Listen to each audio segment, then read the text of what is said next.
Placebo. Results may vary. Camzyos may cause serious side effects, including heart failure that can lead to death, a risk that's increased with serious infection, irregular heartbeat, or with certain other medicines. Do not stop, start, or change medicines or dose without telling your doctor. You must have echocardiograms before and during treatment. Seek help for new or worsening heart failure symptoms. Camzyos is only available through a restricted program. Before taking, tell your doctor about all your medical conditions and current or planned pregnancy, as Camzyos may harm your unborn baby.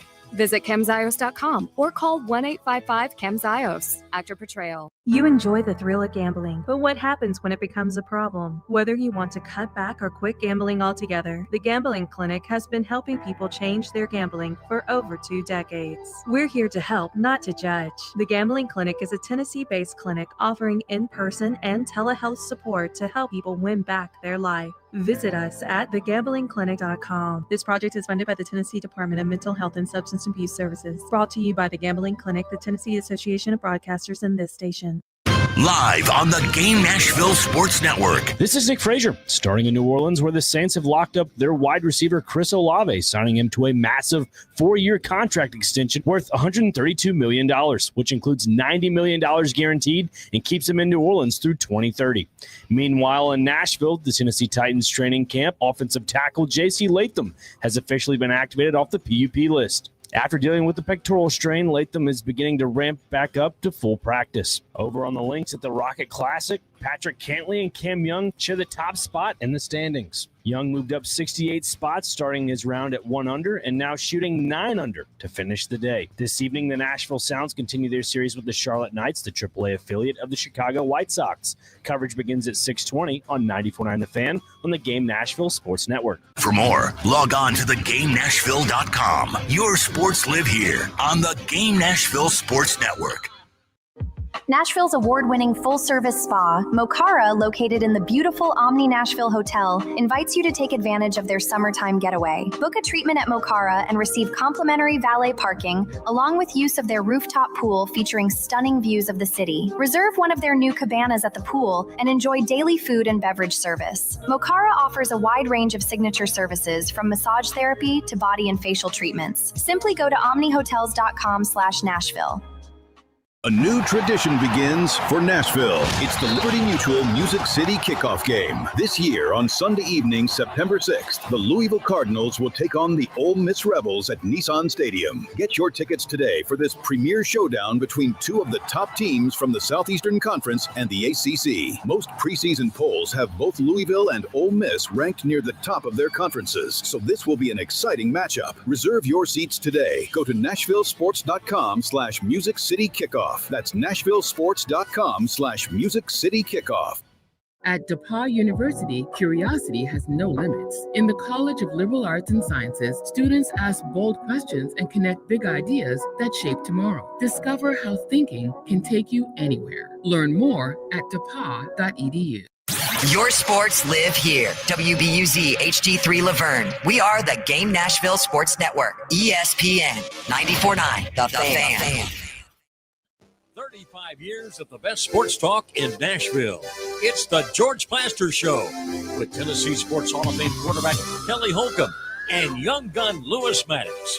And now, here's your host, George Plaster.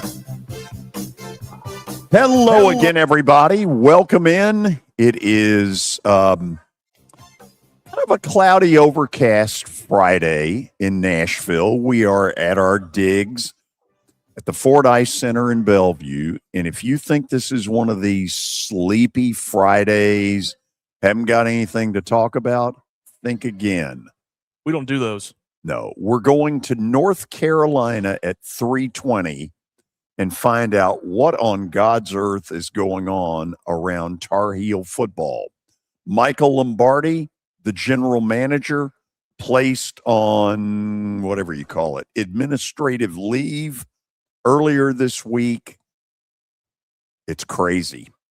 4:00 today, former Titans coach Jeff Fisher will join us. We'll talk favorite memories of Nissan Stadium.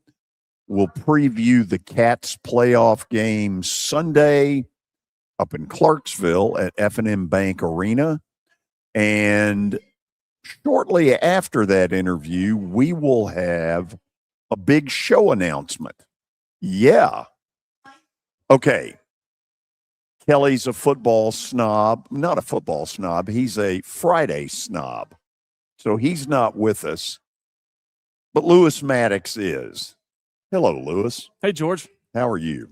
Doing all right. Happy it's Friday. Don't have to see you for the next couple of days, so that's always a good thing. Wow. So that's how we're going to play it.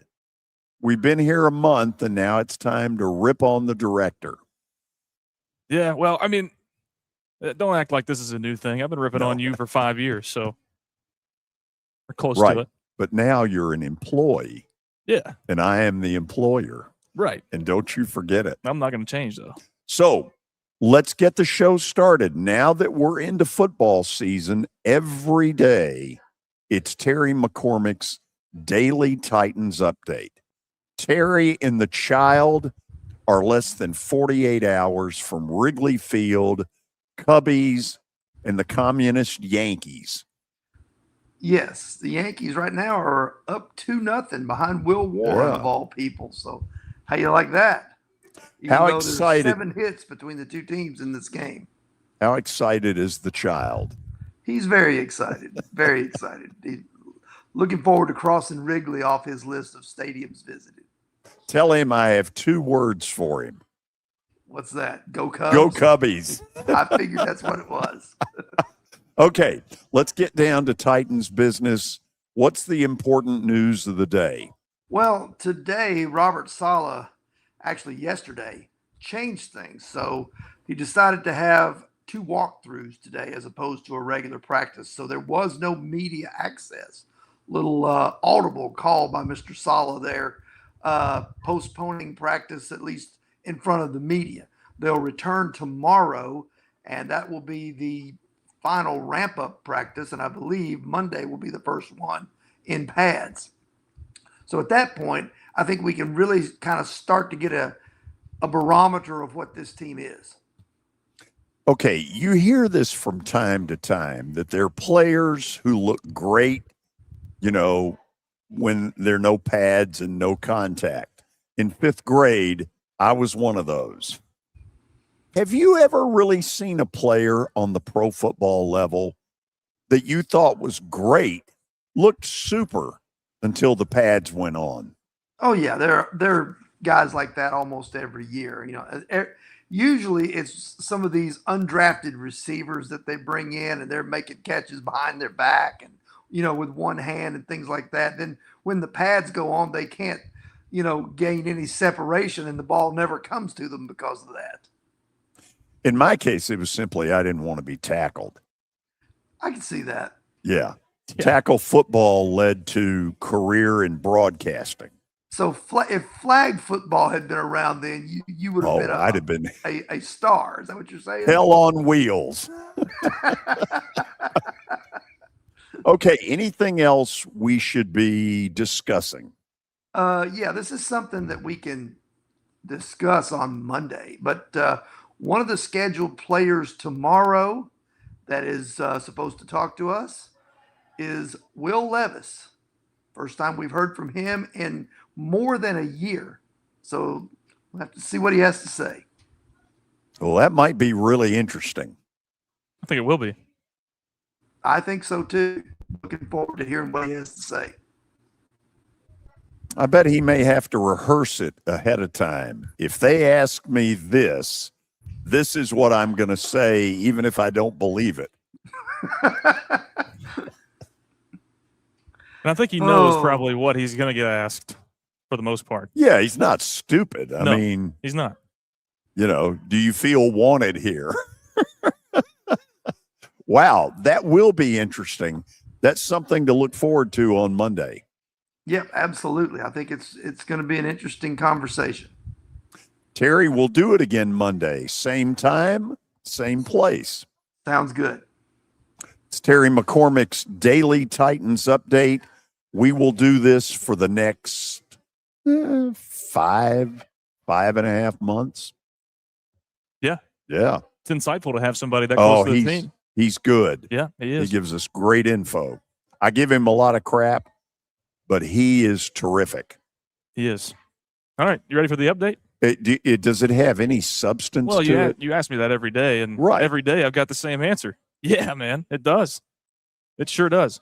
But unfortunately, we got to start it this way. Thoughts and prayers to everybody associated in the Atlanta area. Their defensive coordinator, Jeff Ulbrich, his wife, Christina, has passed away at the age of 48 yesterday after a battle with cancer. Very sad. Yeah. You're right. Our thoughts and prayers should go out to him and his family. This is for them an awful time. Yep. He's a heck of a player. He's a heck of a coach too. Heck of a DC. Moving on, Tony Romo has been put on leave indefinitely or for the foreseeable future from his role at CBS. He's going to be replaced by J.J. Watt in that broadcast booth.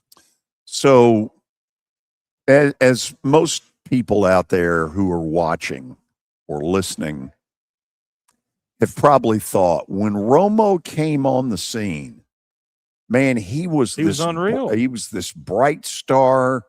He was telling people, hey, here's what's coming on 2nd and 13. And so many times he was right. And then the analyst stars seemed to fade. This, I don't know exactly where this is headed. I don't know if CBS, I know they're going to put J.J. Watt with Jim Nantz early on. At this point, don't know what to make of it. Yeah, and when the story first dropped, I love Tony. I love him more in his broadcasting career than I did when he was a player. I think he was born to be in a booth talking about football more than he was born to be a quarterback in the NFL. And he was still a great quarterback in the NFL, but that tells you how much and how good he was in the booth. But when it first came out, you're kind of like, okay, maybe he was, something was falsely accused, or your mind just immediately goes to surely not Tony Romo. Like something's going to come out about this, but it really didn't. It's only gotten worse. They found open containers in the car. The body cam footage was released. He was obviously intoxicated. So just not a good look. And hopefully he can learn from that, get some help, and come back better. Yeah, the problem when you're in the public eye, this just will not play. Yeah, you're right. Victor Wembanyama is getting his own long-term shoe deal with Nike. How about that? I'd like to be his agent. Yeah, he's probably making a pretty penny. Oh, no, he's not probably. He is. Yes. Last night, Ozzy Albies secures the win for Atlanta, a 2-run single against the Nats to win 5-4. George, you're smiling. Tell me about it. Well, they were down 3-0 in the early innings, and it's interesting. Grant Holmes did not appear to pitch all that well. And I don't know if he meant it the way I sort of took it, but, he got pulled in the 5th inning. So it was like 4 1/3 or 4 2/3. And afterwards he said, I had a lot more left in the tank, which to me, because look, he and Ronaldo Lopez, and to some extent Bryce Elder, they're getting some criticism that they can't get, into the 6th and 7th inning with any consistency. Not performing like true starters. Right. And Holmes is one who has said, I want to be a starter. I don't want to be a reliever. And I think there was a little touch of saying to the manager, what gives? Yeah. Anyway, they won. They're up by 7, which, to me, seems a little bit falsified a little bit. Well, maybe a false positive, because when I look at them right now, their starting pitching is shaky. That shakiness has created suddenly some problems in their bullpen. Their bullpen, the first 50 to 75 games, was damn near perfect. And now all of a sudden, how many times can you pitch Dylan Lee? That poor guy's arm's going to fall off.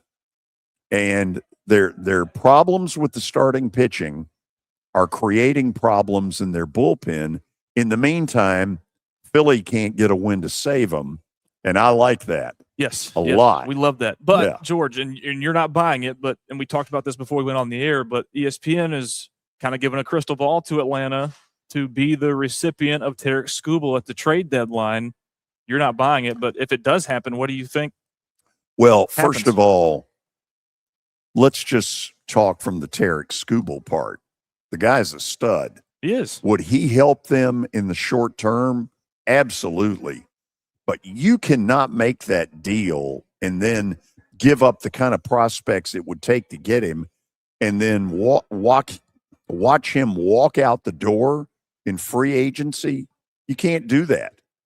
The Braves cannot afford that. Now, if they sign him long term, for me, that's a different story. Some NFL news. 2 wide receivers in the NFL have signed deals, one an extension and one a 1-year deal to go to a different team. Deebo Samuel is returning to San Francisco on a 1-year deal worth up to $7 million, which is pretty cool to me. And Chris Olave has signed an extension with New Orleans. It's 4 years, $132 million, $90 million guaranteed. He's locked with the Saints through the 2030 season. Wow. He came out that pretty damn good. Yes, he did. He's got himself a good agent. Yes, and it's not me. Here's an interesting story, and we're going to we talked a lot about the World Cup when that was going on, but the Union of European Football Associations is going to boycott all FIFA competition. So 55 member nations had an emergency meeting recently to discuss FIFA's president Gianni Infantino's decision to sell stake in FIFA to private investors. And the result of that meeting was that they're going to boycott all of FIFA competition. FIFA feels a little slimy. How's that? Yes, I completely agree. The NBA investigation into the Los Angeles Clippers could potentially go into 2027. So the investigation into whether Los Angeles circumvented the salary cap for Kawhi Leonard could go on much longer and could affect whether Kawhi ends up in Toronto or not. Good God. How long is that thing going to go on? Obviously a lot longer. Woo. Some more bad news. Former Cal State Bakersfield basketball coach Kevin Mays has been imprisoned. He was sentenced to 4 years yesterday after convicted of charges that include pimping, possession of child pornography, and drug possession while armed. That's not the guy I want coaching my basketball team. Nice. Curt Cignetti made a statement this morning for the Big Ten, and let me read you exactly what he said. Curt Cignetti said, "We don't run a hype machine." He's talking about the SEC. "We don't run a hype machine up here in the Midwest. We believe everything's earned, not given, and when we fall short, we say we fell short. We don't cry a river, whine, and complain." Do you think he's talking about the SEC's head man? Yeah. I do too. Yes. Cignetti. Google me. I win. But it's like, what a great, I don't know. You cut your teeth in the SEC, man. Yeah. Google me. I win. That is awesome. It's an all-time quote for sure. Okay. We done? We'll leave the update like this. Indiana Pacers have released a new throwback uniform to an inspired look that was introed in 1997. We'll throw a pickup right here. George, that's Tyrese Halliburton right next to a picture of Reggie Miller. They look like they're playing for the same team right Where is Reggie when you need him? Well, he's in that picture right there. Yeah. Man, as long as I live, it'll be those 9 seconds at Madison Square Garden where he absolutely ripped the Knicks' guts out and then gave Spike Lee the big choke sign. Yeah. Love it. Okay, we're done? We're done. Okay. This show is going to get off to a rip-roaring start. When I first thought of the possibility of going over to North Carolina, we had no idea about the Michael Lombardi story. So that adds to a little bit of what we will talk to Joey Powell about. I see him ready and raring to go. Joey, thank you. Looking forward to talking some Tar Heel football next on the George Plaster Show.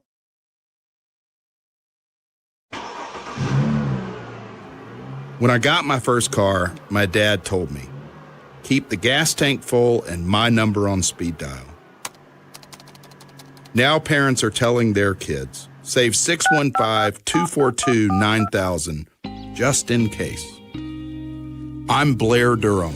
If you or someone you love is in a wreck, call us. We're here to get you the money you deserve.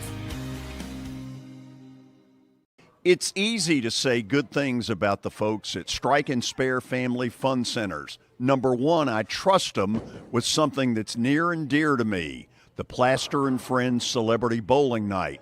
But more importantly, I see the fun people have.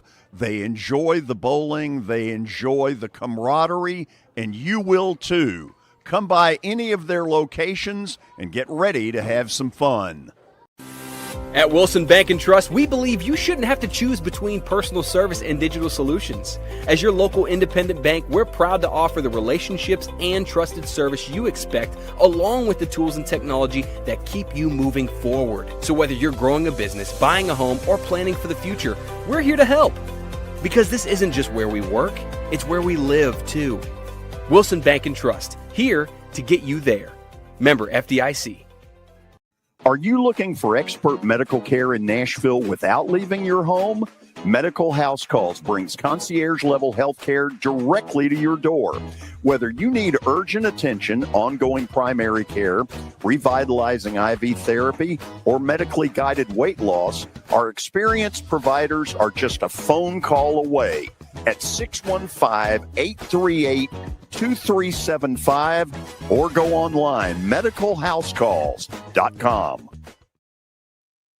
If you are struggling with back pain, neck pain, or stubborn nerve pain that hasn't responded to the usual medications or injections, listen closely. At the Dr. Gill Center, we help patients discover why they hurt and how to find relief without surgery. We are Middle Tennessee's leaders in back pain treatment and non-surgical spinal decompression, a gentle advanced technology designed to reduce pressure on the spine, restore space between discs, and help the body heal naturally. Our patients aren't just looking for another temporary fix. They want expertise. They want options they haven't been offered. They want a team that actually listens. And that's exactly what you'll find at the Dr. Gill Center. If you've been told there's nothing else to try or surgery is next, it's time for a different approach. Call 615-882-4838 or visit callmepainfree.com to schedule a comprehensive evaluation and see if non-surgical spinal decompression is right for you. Make 2026 the year you get out of pain. Call 615-882-4838 today.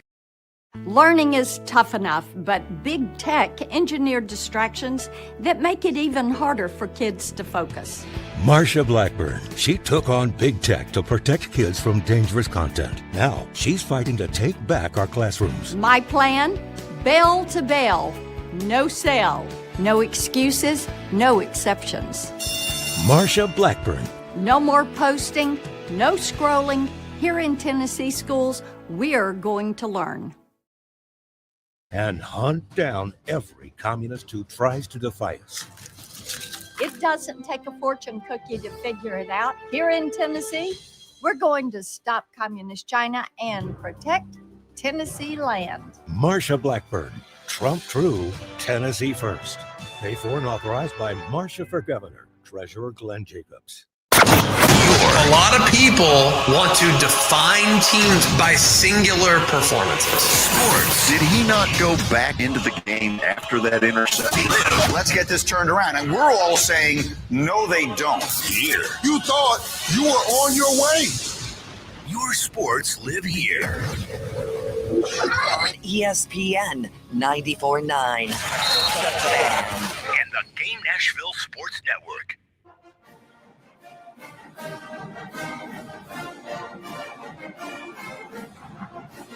Okay, this has nothing to do with the price of tea in China, but I have done a game in Chapel Hill, a football game, years ago when I was doing some Georgia Tech, and it is a beautiful setting for football. Joey Powell about to join us. He is a podcast host with InsideCarolina.com. Let's bring him up there. Joey, thank you for taking the time to come on with us. Except we can't pull his picture up. This is a tragedy. Wow. You're not missing anything. I've got a face for radio. I've used that one a lot, so nothing original there. I don't know what's happening on the picture part. I don't either. But I see me, and that's all that matters, guys. Okay, I like it. So, when we originally wanted to do this, it was just simply to talk about what year 2 of the Belichick era would be like. But now we've got the Lombardi story. You may not be able to tell me much, but what can you tell me? I can tell you that it seems like the North Carolina fan base is wholly united right now in a sense of so many people loathe Mike Lombardi. It has been fascinating to me to see national and local columnists as well as folks from the fan base just looking for this as the reason for UNC to part ways with Lombardi. But to your original question, North Carolina has been very adamant that they're not going to talk about it because it is an HR issue. His suspension or his administrative leave, if we're using HR terms, has been caused because of a complaint that was filed from a staffer that was released or fired or whatever you call it a while back. And apparently there were some things in that complaint that specifically named Michael Lombardi. So North Carolina on Monday morning, which seems like a month ago now, put out a release saying that he was on administrative paid leave until further notice. Belichick opened practice yesterday. He and the Chancellor Lee Roberts, both very non-committal and very obvious in a sense that they didn't want to talk about that. They wanted to talk ball. But you understand that. But because it is an HR issue, there's just not a lot coming out. And Greg Barnes from Inside Carolina, one of my colleagues, has done a great job of running this down and following it. And everybody's kind of saying the same thing right now. So it's amazing to see how quickly people jumped up in arms wanting to see the end of the Michael Lombardi show. But as of right now, they're just going through what they say will be a less than 30-day process to review the complaint and investigate that and so on and so forth. Before this thing comes out, universally, there just seems to be this, he came in with this air of, I'm the NFL and you people are a bunch of college hicks. Is that sort of the way? Is that an accurate description of it? I mean, you could have told me that was a quote, George, and I would have believed you. He has not done himself any favors. And, I recognize a lot of folks, when you have been around the success that Bill Belichick has, and I mean that exactly the way I said it, when you've been around the Bill Belichick machine and have seen the success at the levels he's at, you're probably going to make some assumptions. And all things considered, when Mac Brown was let go, you probably could have come in and with a small modicum of focus and luck, you could have had an improvement. That didn't happen last year, but Michael Lombardi has made himself front and center in a lot of things. The messaging last year, specifically when things started going south, was just not great. Some of the things he was saying and some of the ways he was carrying himself, as you alluded to, just weren't really well received. And then when you have something like this, George, if he goes out and UNC wins 10 games last year, nobody cares. He can say what he wants. But the fact of the matter is they came in, laid an egg. He made a lot of assumptions about, being able to build a roster. And Bill Belichick has admitted that they were pretty stricken with hubris when they came in, thinking that they could just walk in and put things together and make it happen, having zero understanding of how the transfer portal window works and how the early signing period works. And it just didn't work last year. And so, like you said, Michael Lombardi, not really endearing himself to the community, the campus, or anybody in the fan base. And then when this blows up, it obviously catches a little more wind than usual. Joey, let's get to Belichick for a second. Is the Carolina fan base okay with him, or do they wish this whole thing would go away? I think it depends on who you talk to, and it depends on what day of the week it is. I think Belichick, for the most part, seemed to embrace being in college. He said a lot of the right things. When he was doing press conferences, he seemed a little warmer than he used to be when he was in New England. He's not going to walk in and give you what Mac Brown gave you, which, is the old granddad, we're trying to save kids' lives. Everything's great. He's not going to give you that. but he seemed a lot more open than what I remember him being in the NFL last year when he was at North Carolina. I think where the fan base is exhausted is anytime you have something negative come up, just the fan base is so riddled with this beaten dog syndrome that when you have a negative hurdle, it immediately feels like, well, we're right back in the mire. Here we go again. The curse of the tick is something that follows diehard UNC football fans around. And it's this thought that Jim Tatum many, many moons ago had North Carolina on the upswing, got bit by a tick and died of Rocky Mountain spotted fever. And then North Carolina never really got that back. So really diehards will talk about the curse of the tick. And this feels like it's, I don't think it's Belichick per se. I think it's the noise. Like any other fan base, North Carolina fans just want to win. They've sunk in an exorbitant amount of money behind this administration. They've put a lot of energy and effort into trying to get this thing up on par with some of the other leaders of the conference. And fans just want to win. And so anytime things happen that detract from that or get in the way of that, it's exacerbated and really exponentially worse because of all the stuff that's happened in the past with this team getting so close and just never really getting over the hump. Joey, you may not be able to answer this, but I'm dying to ask it. So going back to Labor Day Monday night a year ago, I'm on my patio, the TV's out there. Carolina takes the opening kickoff and they drive it the distance. If I remember correctly, they're up 7-0, and I'm thinking, aha, this is what it is. In retrospect, did Belichick know before that kickoff we are going to get our hat handed to us repeatedly this year? Did he know it? First off, myself and 60,000 other fans that were in that stadium in Kenan Stadium last year on Labor Day felt the exact same thing you did. Like that, the line once the season started going bad last year was, well, they can never take that first drive away from us. Fans really, really just the elation that came through because of all the stuff I just mentioned. When they made that first touchdown, it felt like, oh, here we are. North Carolina has arrived. Then the rest of the game happened. I don't know that to a man Belichick would say he thought that last year was going to go south the way it did. You know how competitors are. They never really want to say in the moment that things are bad when they really are. I think hearing some of his comments in the postseason and leading up to this camp, I think he realizes that they probably did make a lot of assumptions last year and did not treat the college game with the respect for nuance that it deserved. And I think that showed up. I think when you had situations last year, I'm in my mind thinking he thought specifically, go look at, hiring Freddie Kitchens as the offensive coordinator last year. He had coached in the NFL, so I'm sure, Belichick probably gravitated towards him for that, but they couldn't get anybody else to come take the job.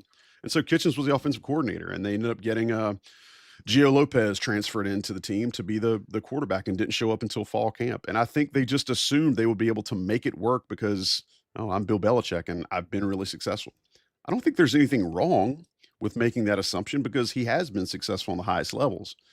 But just omitting the basis of discrepancy between college and the pros did bite them. And like I said, I don't think he would say that last year during the year. He didn't really give us any inclination that, oh, wow, we knew we're garbage and had no clue, or we're garbage and we knew it.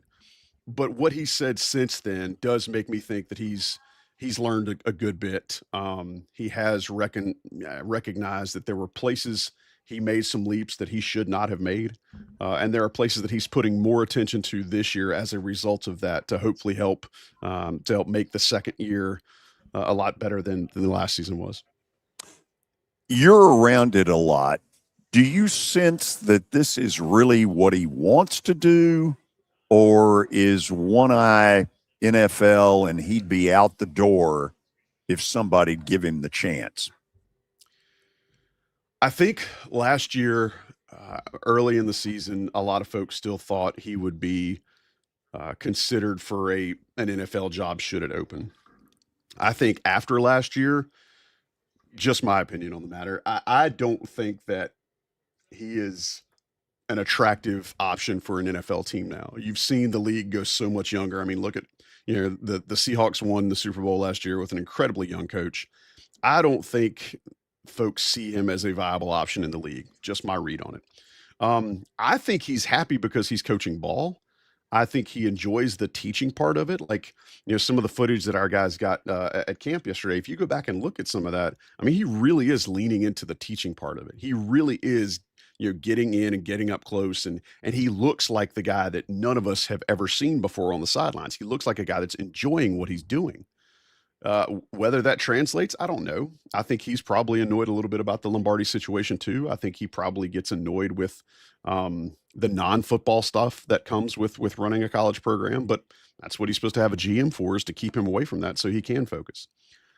I do think he will enjoy things more if they're winning ball games. I mean, that goes for any ball coach, right? He's going to enjoy it more when he starts seeing the fruit pay off. And then those practices are a little more lively. The players' relationships become a little better with him, that kind of stuff. But I don't think he's looking towards the NFL.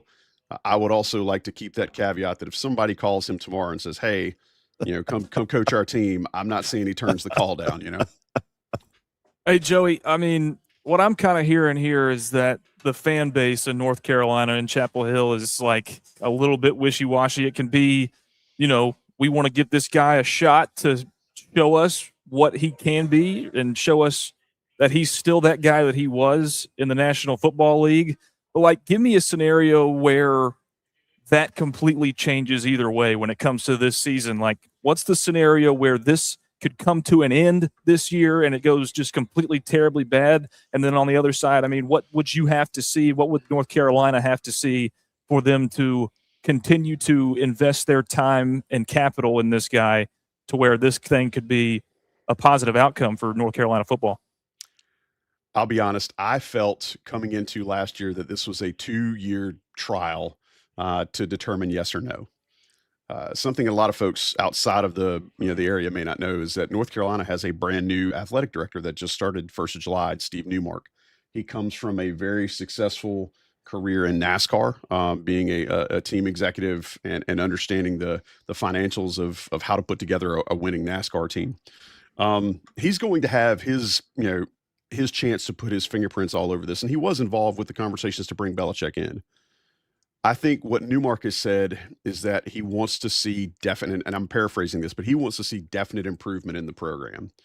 What's crazy this season is North Carolina has a brutal schedule. They could be significantly better and still not become bowl eligible, which is hard to wrap my head around, as a program in a P4 conference. But when you look at the way the schedule plays out for North Carolina, it is not a good one, which is all the more reason last year should have been better, because last year was a much softer schedule. So walking into this season, at least on paper, the schedule looks tougher. I think if God forbid this team comes out and lays an egg again, or gets boat raced in Ireland against TCU, isn't able to beat North Carolina State or Duke, I think that might be all she wrote for this experiment. But if they come out and they knock down a couple of wins that folks didn't expect, maybe they're competitive in a game against Notre Dame, which is going to have all the eyes in the world on it, and maybe things change. But I think the worst thing North Carolina fans would want to see is this team come out and be 6-6, eke into a garbage bowl game and get skull dragged. And I think that would be worst case scenario, because then it's really no decision. There's no real obvious way to go either way. Do you think that the majority of the North Carolina fan base would agree with you in that sense about the schedule? And do they take that into account when they're evaluating their head coach? Well, it's weird. It depends on how you see fan bases, right? Do you see the fan bases as the vocal ones that are the loudest? Are they the real true temperature test? Are they the real litmus? Because I think the ones that have their money sunk into it and have ponied up all this extra funding to help make the roster competitive and pay for coaching contracts and stuff, I think the folks that are really, really loud, I don't know that they represent everyone, but I do know that those numbers get greater and that loudness level increases a couple of decibels when things are looking bad. and bringing something like this Lombardi situation to the front where you're getting headlines for something that has nothing to do with on the field performance, that's going to sour that middle of the road fan or that fringe fan that, you know, really doesn't have a strong opinion. That's where that can really get you, is because that brings those folks up to the microphone, allows them to say, well, why are we leading off the local news when we haven't even started camp yet? That's a viable criticism. I think that's the area where they're really playing with fire, is these things that are drawing attention to that fringe fan in ways that fringe fan doesn't want to be associated with. And then from the fan to kind of inside the locker room a little bit, what I've always kind of wanted to know, obviously his philosophy worked wonders with older guys, mature guys, professional guys in the NFL. What does this team think about Bill Belichick? I think a lot of the guys initially, and you know, we first started talking to guys last year, a lot of the feedback was they were just really gobsmacked at the opportunity to play for him. I don't think that's changed. I think the guys actually love the exposure that they're getting, you know, being on that team and having more eyes on the program. I think they like the quality of instruction that they're getting. I think that the offense is going to be better with Bobby Petrino calling the plays this year. You know, they struggled last year. They couldn't score against tall grass. And now you've got Petrino, who, regardless of how you feel about him as a person, he has been successful being an offensive innovator just about everywhere he's been. So I think the players mostly are appreciative of the Hall of Fame credentials that they're getting to see every day and they're spending time with. I think the older guys, specifically a lot of the guys that just transferred in, I think they just want that opportunity to take their career to the next level, and they see, okay, I'm a fringe NFL guy now. Let me at least go see what this NFL coach is all about, see if he can help me get to that next level. And I think what's crazy about, you know, your comment on him playing with older guys is what we expected a lot of last year, but I think they misevaluated so many that it really didn't work out, and they ended up signing what amounted to numerically a double class out of high school this year. So they got like 40 kids that were in high school last year that are on the practice field right now. So they went wholly the other way, and I think the concept there was to try to build a new foundation in kind of their mold and in their eyes. But to your point, most of the players, especially the older guys, have appreciated it. They've been really good about running the meetings for him and running the off-season stuff for him, not the meetings, running the stuff off-season for him. I think that has been seamless, and I think he's really appreciated some of the older players in that sense. But we're still trying to figure him out. We're still trying to figure out, what does he want to be? How does he see the Carolina program? And that was probably one of the bigger tells that nobody saw coming, is just how many high school kids they signed this past year. And that kind of leads into my last thing, Joey, and this has been fantastic insight, but like, I know there's a conversation at the quarterback spot, and Petrino kind of has a relationship with Miles O'Neill that has come into that room. What can you tell us about that? And then kind of more on the position battles in the roster, portal, people that they've signed. What can you tell us about that? What's crazy is, you know, and this is where this will sound very much to any of your NFL fan listeners, you know, the media got 15 or 20 minutes yesterday of access at practice. And you and I both know when guys are just wearing helmets and shorts, it's impossible to read a lot into it. With that said, you know, they do have Billy Edwards coming in from Wisconsin, who transferred in as a grad transfer against Miles O'Neill, who Petrino recruited to A&M. Miles O'Neill has the body and seemed to be taking, again, caveat, 20 minutes, early practice, guys in helmets and shorts. Miles O'Neill was taking what we would assume to be first-team reps yesterday.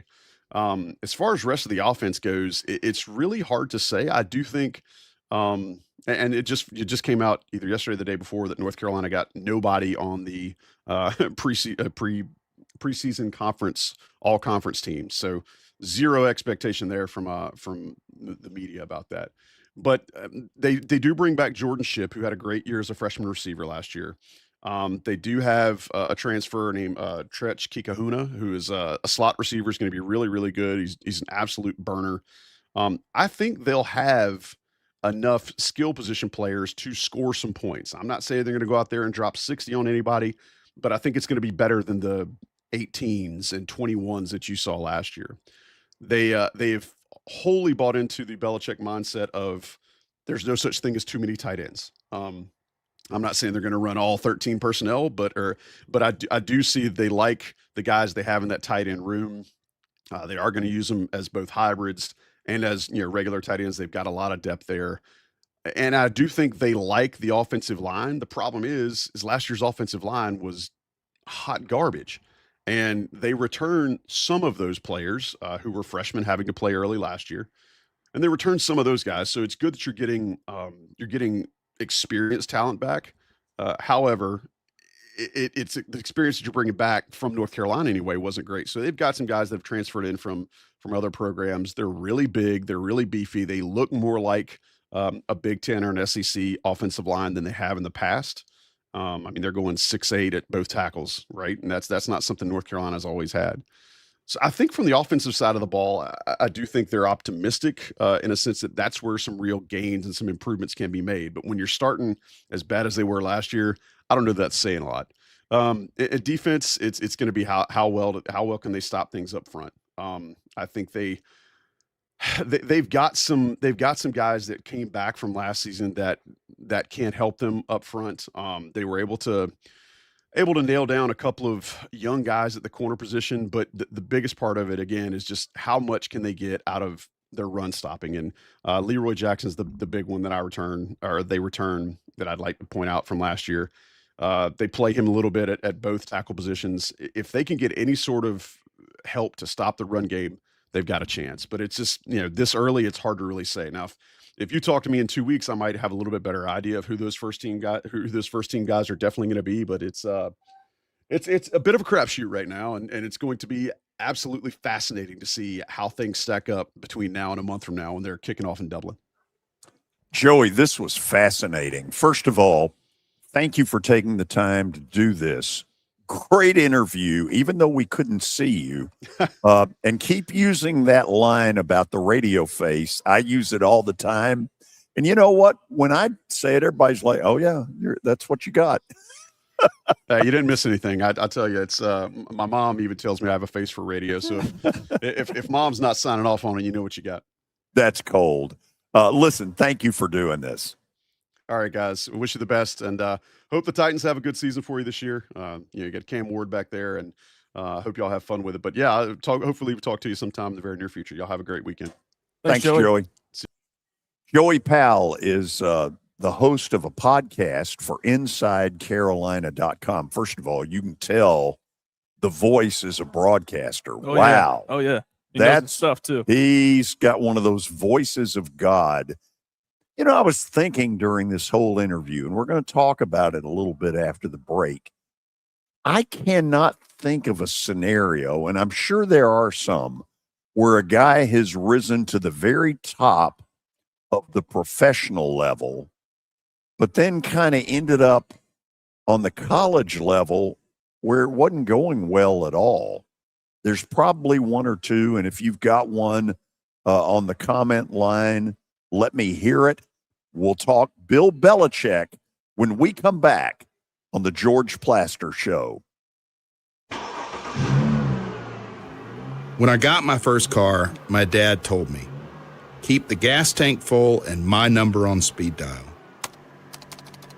Now parents are telling their kids, save 615-242-9000 just in case. I'm Blair Durham. If you or someone you love is in a wreck, call us. We're here to get you the money you deserve. Baseball is just like music. You don't believe me? Let me show you. It's jazz, improvised and unpredictable. It's rock.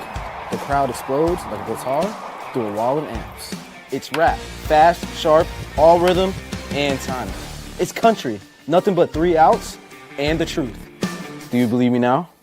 Look, no matter what music you're into, the hardest track in town, Nashville Sounds Baseball. Welcome to Hit City.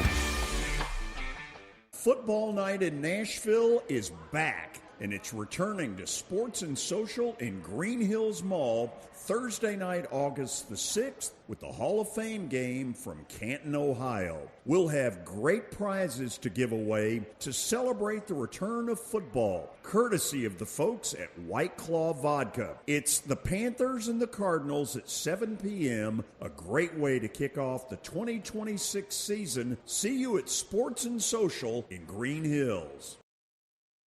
Get ready, Clarksville. The Arena Football One postseason is officially coming home to F&M Bank Arena. Your Cats have secured the top seed and are locked in to hunt down the championship. High-stakes, fast-paced Arena Football playoff action. The number 1 seed Cats are taking on the competition, and they need you to throw your claws up and pack the stands. Don't miss the AF1 playoff game on Sunday, August 2nd at 3 p.m. Tickets are selling fast. Go to Ticketmaster.com or myfmbankarena.com to secure your seats today. Let's bring the crown to Clarksville. You've heard me talk about the putting zone. Well, guess what? It's now open, and it offers a revolutionary indoor golf experience featuring state-of-the-art putting surfaces designed to replicate real-world course conditions. It allows players of all skill levels to practice, compete in tournaments, and connect year-round. Go by and see them at 3040 Sidco Drive, and tell them Plaz sent you. Tell them Plaz sent you. Johnny Garrett's not some out-of-touch D.C. politician. Johnny Garrett's a Tennessean, a Christian conservative, and a proud father of 3 who's sick of the far left ruining our country with their radical policies. Conservative Johnny Garrett is proudly pro-life, pro-Trump to his core, and will always put America first. In Congress, Garrett will fight to lower taxes, cut government waste, and will always back the blue and support law and order. Garrett's fought for us in Nashville, and that's what he'll do in Congress. No to biological boys playing girl sports. No to communist China buying our farmland. And no to criminal illegals invading our state. Because with Johnny Garrett, what you see is what you get. It's time to bring more Tennessee to D.C. Send Trump conservative Johnny Garrett to Congress. I'm Johnny Garrett, candidate for Congress, and I approve this message. Paid for by Johnny Garrett for Congress. Claws out. Hey, it's Chase McCabe. Join me and Big Joe Dubin this Sunday as the Nashville Kats take on the Michigan Arsenal in the semifinals of the AF1 playoffs. Pre-game at 2:30, the kickoff at 3, live from F&M Bank Arena in Clarksville. This is Nashville Kats Football. Your sports live here on the Game Nashville Sports Network. George Plaster Show. Your sports live here on 94.9 The Fan.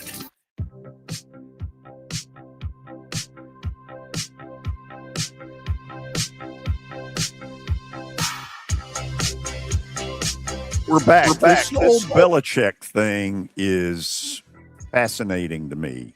There will be a group of fans out there that say, you know what? He deserves exactly what he gets. Because when he was on top of the world, he could be an ass. I think we all know that. Yes. We would see the on to Cincinnati. Well, excuse me. But this is a strange story. And it feels to me, here's one thing that I'm certain of early. They play TCU again. And I believe I'm right that that's the game in Dublin, Ireland on August 29th. Yep. The first Saturday, week 0. What he cannot have happen, if he wants this to go well, is for them to get taken behind the woodshed and humiliated again. Because if all that talk starts in late August, what are we doing? Why are we spending all this money? Why are we paying? He's a horse's butt. If that stuff starts that early, it's going to be another long year. This is going to end ugly. You buy that? Oh, yeah. And I mean, that's exactly how last season started. So if you're starting the same way, and it was such a dumpster fire a year ago, those talks are going to be starting. I mean, we're already talking about it. we're already talking negatively about this football Well, program. Lombardi didn't help him there. Sure, but we were already talking negatively about it before, or we weren't talking about it at all, which kind of shows you something at the same time. So if that happens, what was that final score? Like 42-7? It's like 48-7 or something, 48-14. It was ugly. I mean, they had him on a leash and walked him down the sidewalk. Yeah, and it was over, it was over at halftime. And by the middle of the third quarter, the stadium, and you showed, put a picture up there again. That's a beautiful setting for a college game. That's about how full it was at halftime in week one last year. That is it's probably a picture of what it looked like. Yeah. That might be, because that looks like kind of what the weather was like in that game. Herb Street and Fowler, I believe, were on the call for that game. Yep. And you can kind of tell at halftime they were like, why are we even here? Which is fair. Yeah. It's very fair. So it does appear that in the end, they copped the attitude of, we're the NFL and you people need to just watch us because we know exactly what we're doing. And I don't doubt from a blocking and tackling and schematic, the man knows his football. Whether you like him or not, the man knows his football. What I don't think he knew was NIL. Everything else. And transfer portal. Literally everything else that goes into the college game. It's different. So you want me to be ugly? Sure. What do you think Brady's thinking as he watches this? Oh, yeah. I can tell you that he probably, when this thing was announced a year and a half ago, he was probably like, oh my gosh, what are we doing here? That, and along with the personal stuff that came up about his life, Brady's got to just be sitting there and being like, is he having some type of mid to late life crisis here? Because that's what I thought when this first happened. And I'm sure a lot of other people thought the same way. Here is what you would hope would happen if this goes sour again. That he walks into them and says, look, this isn't working for either one of us. I'm gracefully going to bow out. Do I see that in him? Not really. No. I really don't. There's a clause in his contract. He would owe them about $1 million if he were to do that. Which at this point's a deck chair off the Queen Mary. Right. And if it were the other way around and UNC gives him the boot, it's something like 30. Yeah. So maybe he's holding, and that right puts even more on that argument, is that he's not going to do that. He's going to wait, if it does go sour, for them to kick him. What was the number? And to me, this is really stupid. Kalen DeBoer, they would owe him like Jimbo Fisher kind of money if that ended up happening at Alabama. We'll get on that. I mean, it's absolutely insane that ADs feel the need to play that kind of game, because it's totally out of control. There's a 7-year contract extension. Alabama head coach Kalen DeBoer. It varies year after year. So if he leaves before January 31st of 2027, that'll be $10 million, $8 million for February, $6 million if he leaves between February 1st, 2028 and January 31st, 2029. Wow. Okay, hour number one's done. We'll get stat of the day to start the 4 o'clock, and then former Titans head coach Jeff Fisher will join us. We got a lot of stuff to get into. Maybe his favorite memory at Nissan Stadium at the very top of the list on the George Plaster Show. The director is back. Hello again, everybody. It's the George Plaster Show. Hope you'll join me, Kelly Holcomb, and Billy Derrick Monday through Friday on 94.9 The Fan from 3 to 5 p.m. Talk sports with the Plaz, the George Plaster Show. Weekday afternoons at 3 on 94.9 The Fan and the Game Nashville Sports Network. This is a Game Nashville Sports Network weather update. Here is your latest Middle Tennessee weather. Tonight, a chance of showers and thunderstorms develops after 3 in the morning. Lows near 74. On Saturday, showers and thunderstorms are likely mainly before 5 in the afternoon, with highs near 90. The heat index could reach 102. Rainfall amounts of 1/4 to 1/2 inch are possible. Saturday night turns partly cloudy with lows near 70. Sunday brings a chance of showers and thunderstorms with highs near 84. From the Game Nashville Sports Network, I'm Selma Bouvier. Your sports live here on the Game Nashville Sports Network. Shop the tax-free holiday this weekend at Electronic Express for great back-to-school deals, like an Acer touchscreen laptop for just $399, an Asus touchscreen laptop for just $599, or a Lenovo tablet for just $179. Computers, laptops, tablets, and more, all tax-free. Friday through Sunday, 12 months free financing and free delivery? We've got that. Shop in-store or at electronicexpress.com. Busy Bee HVAC is helping local students start the school year strong. Starting today through the beginning of August, bring in back-to-school supplies and receive a $50 off coupon toward any Busy Bee HVAC service. Drop items at the Busy Bee shop anytime or join them for the final collection weekend, August 1st and 2nd from 10 a.m. to noon at the Mount Juliet Chamber of Commerce. Look for the Bee Buggy and community truck and help fill it for local kids. Call 775-7833. Willie Donick here for Pella Windows and Doors of Nashville. My friends at Pella Windows and Doors of Nashville have amazing special deals right now, and they're just in time to replace those old drafty windows. I endorse Pella because they are the highest quality windows and doors, the most trusted brand, and they improve the value of your home over all the others. So go with the experts at Pella Windows and Doors of Nashville. Visit PellaNashville.com for more information. Looking for bold flavor and big-time vibes in Music City? Head to Social Cantina Nashville, right in the heart of historic Germantown. From crave-worthy tacos and fresh Mexican fare to legendary margaritas, it's the perfect stop before the show, after the game, or anytime you're feeling festive. With daily specials, weekday happy hour, and a lively atmosphere, every visit brings the party. Social Cantina Nashville. Loud, social, flavorful, and unforgettable. Our Senator Marsha Blackburn is standing up for radio listeners like us by supporting legislation to keep AM radio in cars. She knows the value of local radio in times of emergency. Now it's time for Congress to finish the job and pass the AM Radio for Every Vehicle Act.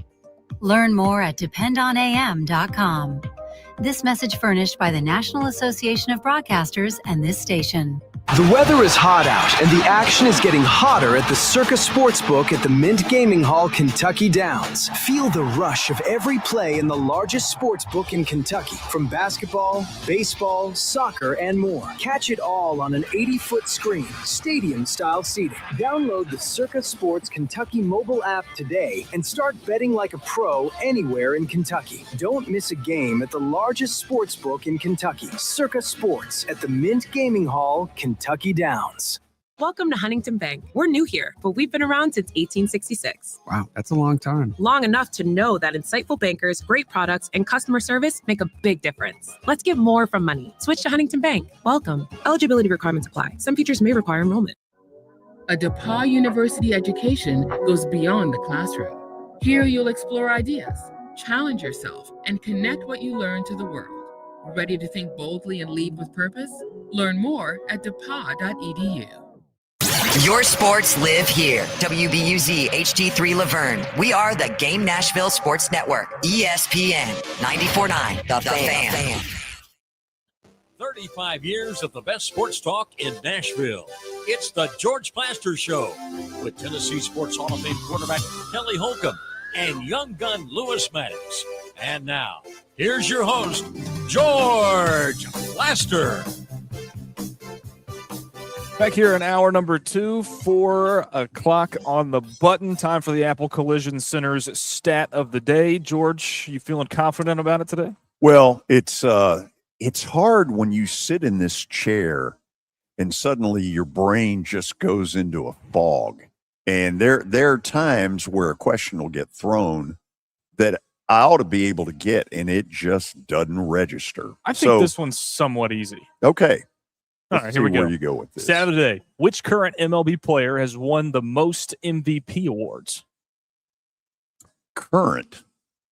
I think big names. Okay, obviously. Mike Trout, Bryce Harper, Aaron Judge, Shohei. Okay, throw those names out there again. Well, Shohei, I believe, has 4. Aaron Judge, I think, has 3. And then Mike Trout, Bryce Harper, I think they both have multiple. I don't think Shohei has 4. Does he not? I don't think so.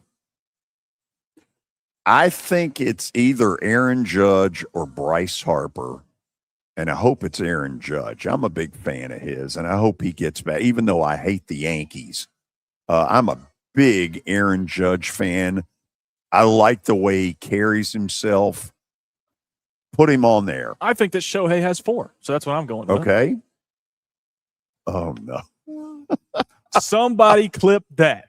Yeah. 21, 23, 24, 25. Aaron Judge has 3. Shohei has 4. He has the most MVP awards. And I will tell you this. I think the Dodgers have a problem right now with Shohei in the pitching part of it. And I don't think they're going to pitch him for a while, which is why I think they're going to go get Tarek Skubal and not the Braves. I think they've got more to offer. I think they do too. It hadn't happened yet, but when Danny Evans yesterday said 99% sure that Tarek Skubal is getting traded, that shocked me a little bit. That got my attention. Yeah. And Danny probably knows something. Probably. And the way he described it, it does make sense for Detroit to ship him. I think I'm correct that we are efforting to get former Titans head coach, Jeff Fisher, now Arena Football Commissioner, on the line with us. So, you know what? Why don't we go man on the street? Sure thing. Because it is very Titan related. It is. Hey, this is the George Plaster Show, and we are here at the Green Hills Mall asking people their opinions on the Tennessee Titans this season. Let's go. So what is your opinions on the Tennessee Titans this upcoming season?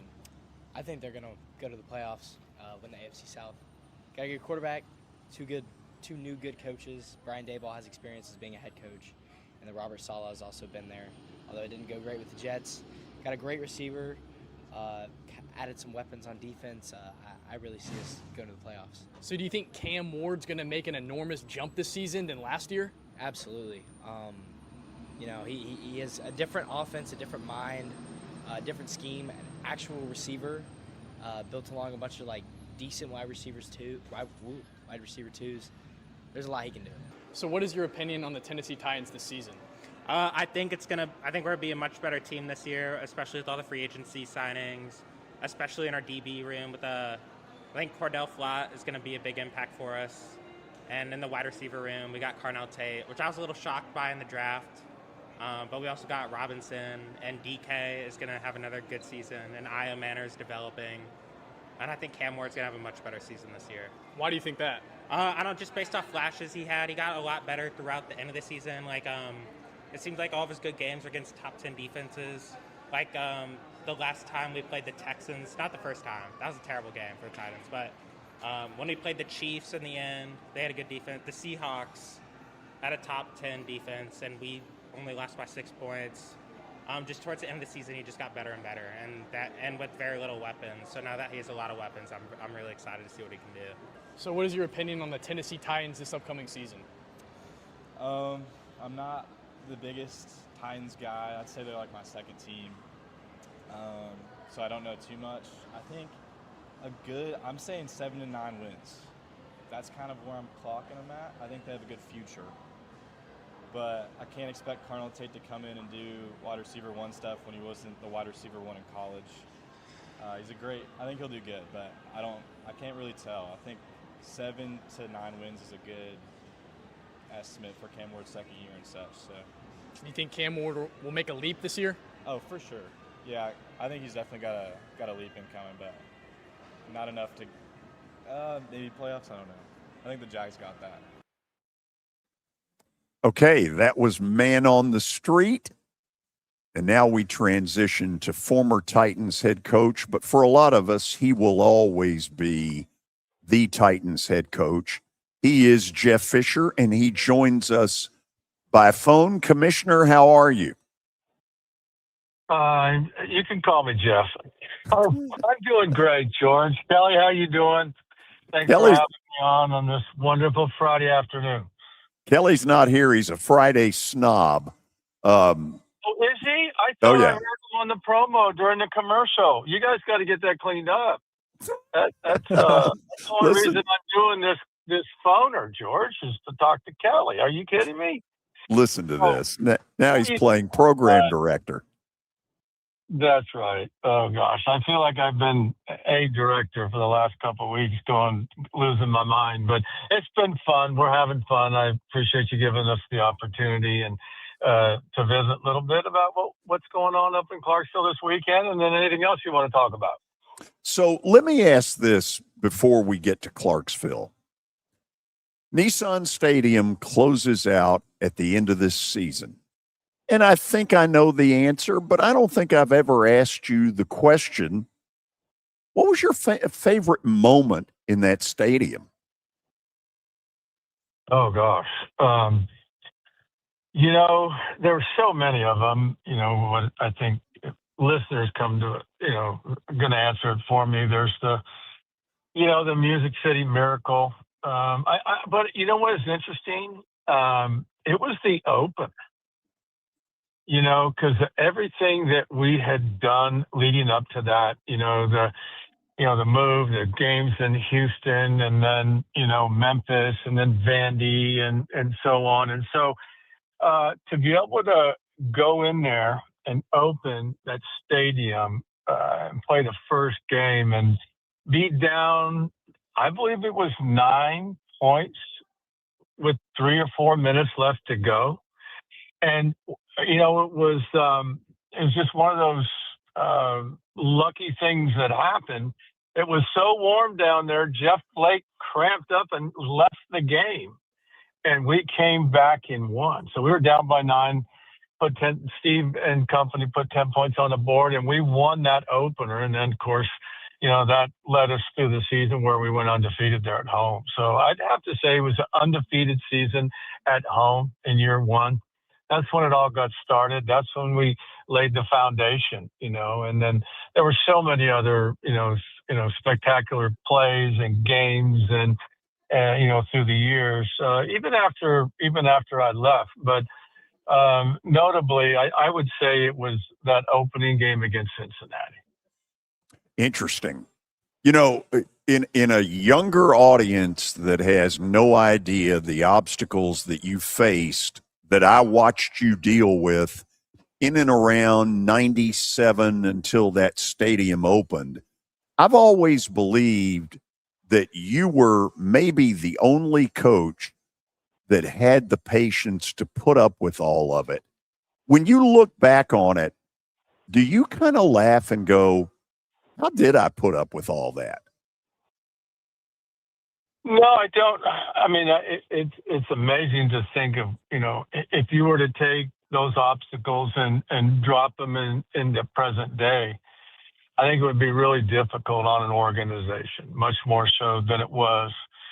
We had the right combination of people, not only front office support, but Floyd and everybody else, in the building, including the players. They've been through so much, and they didn't take anything for granted. And why we were going through the process, the season in Memphis and then the season at Vanderbilt, we were putting together a team. And we were building a team. We never lost focus on that. And, with Floyd's help, we drafted well. We got some key free agents here and there. Our draft choices contributed, not immediately because we waited a little bit for Steve, but, we were just focused on building this team in such a way that we wanted to make it really difficult on teams when they came in and played us. And we did so. You go across the board, even 99, we draft Javon, and, Javon ends up setting the rookie sack record with 14.5 up in Pittsburgh. And then, he was a force to be reckoned with. And so, we had the skilled players, we had Al and Craig, and, we could kick field goals, we could punt, we could do a lot of different things. So the foundation was there. And that was the focal point, Floyd. The countless hours we spent together just trying to figure out a way to get better, every year, and then have an opportunity to sustain it. So we had a plan and we stuck by it. We just weren't going to make excuses. Everybody, you remember who called us what over the years, broadcasters and this and that, the Tennessee tuxedos and all this and all that. But, we were making people pay. So it was, it was a great run. Thanks, Jeff. I've told people that I believe it's the best locker room as far as human beings when you all first got here that there's ever been in the history of football. But look, we both know you've been in a ton of locker rooms on the pro level. That's the only one that I had ever experienced. Did you ever kind of in a private moment go, wow, we've really got something special as far as level of human being? Well, yeah, I did, and we said that was a standard for us. Character was a standard, and we held it very high. You can't always hit, but at times we gave people second chances. We gave them the benefit of the doubt. They came on and they turned into great teammates. But it was a great locker room, and mind you, locker rooms they're just not players. There are other people around the locker rooms that are so important. The training room, the strength and conditioning area, and even equipment people. They're just so important. They're day-to-day hands-on, and we just didn't have any real issues. The issues were behind us. You remember moving into Tennessee State University, in '97 from after the '96 season in Houston.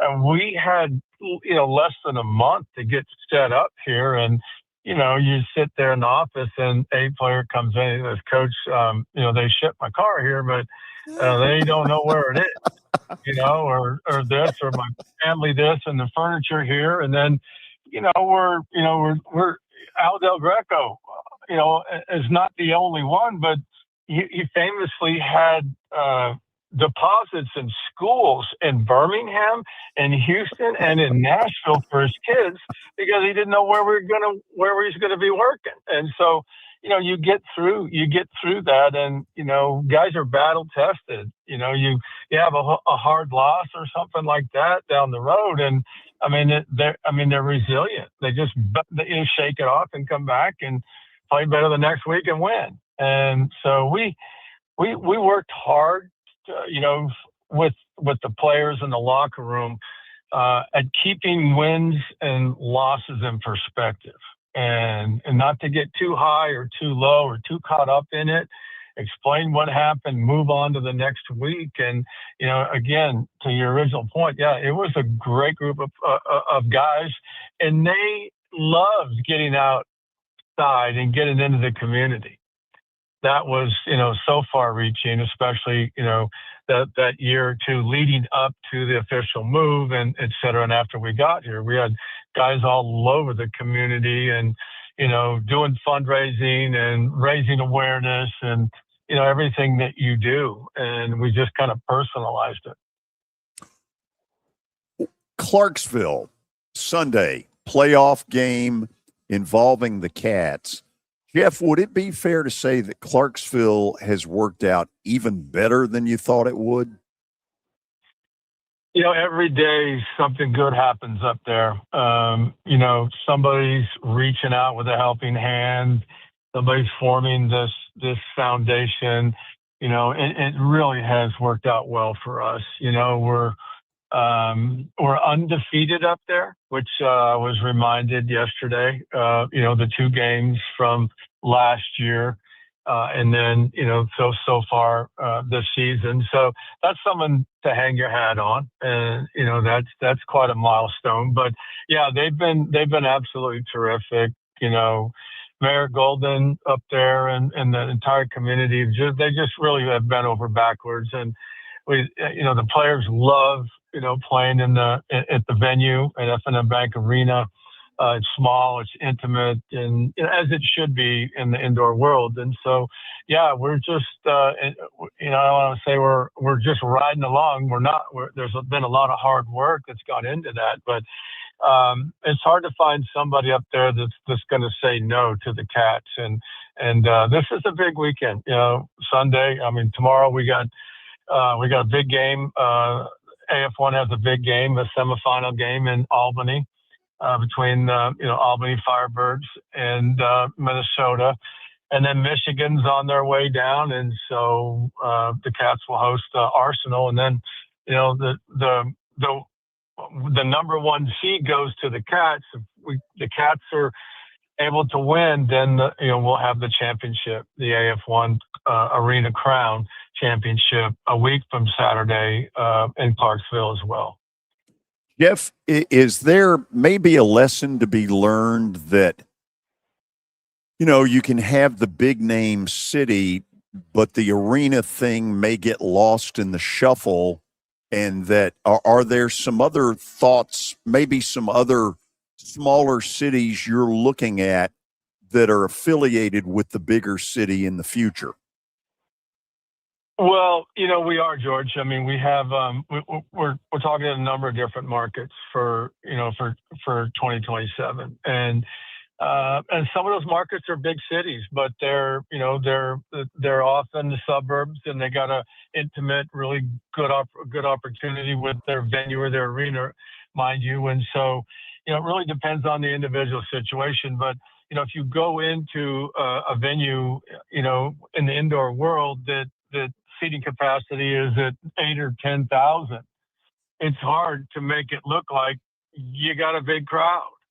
And so, capacity there is just right around 4,000. And, we were near capacity in the last 2 home games, and we expect to be there. And so, it's a different game. And, the markets we're looking at, we can't model them after Clarksville, but, once you get away from Austin P, there's not a whole lot going on up there. Now, mind you, there's, you got great concerts and great events there in the venue, but, this is the only game in town. And so they've reached out their hands and Clarksville and the county and as far as, adopting this team. And it's been really fun to watch. Hey, I got to tell you one thing that I think will put a smile on your face. Before I turn it over to Lewis Maddox, who'll ask you a couple of questions. So I'm in Sports and Social in Green Hills about a month ago, and maybe 6 weeks ago, NBA playoffs were coming to a close, and who walks in but Charles Davis? And I hadn't seen Charles in a while, and Jeff, you would have loved the conversation because it got into where did all that extra money go? What kind of things did you do? What kind of kids have come back and said, hey, because of your foundation, I was able to make something of my life. You would have loved it. Well, he's done so much for the city, for the newer listeners. I mean, what he did with his foundation, and I mean, really since he retired, that's all he's been doing is finding a way to give back. And the memories that we've had with all those dinners that we had, the McLean dinners, were extraordinary. So I'm glad you got a chance to run into him. He set the bar pretty high for the rest of the athletes that came through town. So Lewis, for the record, those dinners, and Jeff was gracious enough to be the Sunday night every year right before training camp. Those dinners gave the Charles Davis Foundation, I would say, somewhere between an extra $750,000 and $1 million. Wow. Over about a 10-year period, and that is big time. Anyway, go ahead. Hey, well, I'll start it like this, Coach Fisher. You were the coach of my childhood, so I really appreciate getting the opportunity to ask you some questions because I'm a huge fan of yours. And I'll also say I apologize because I heard you had to speak at the Farm Bureau Federation's agents conference this morning where my dad was, and he probably tried to talk to you too. So I'm sure you've had enough of the Maddoxes for one Friday of your life. I'm not sure if I met your dad. There's probably a pretty good chance. I had a great time this morning. What an amazing organization. And I was really, really honored to get up there. There were 500 or 600 people there from agencies all over the state, and what they stand for and what they do and the money that they're donating to, St. Jude and everybody else, and our great state is really amazing. I really enjoyed my visit with them this morning. Thank you.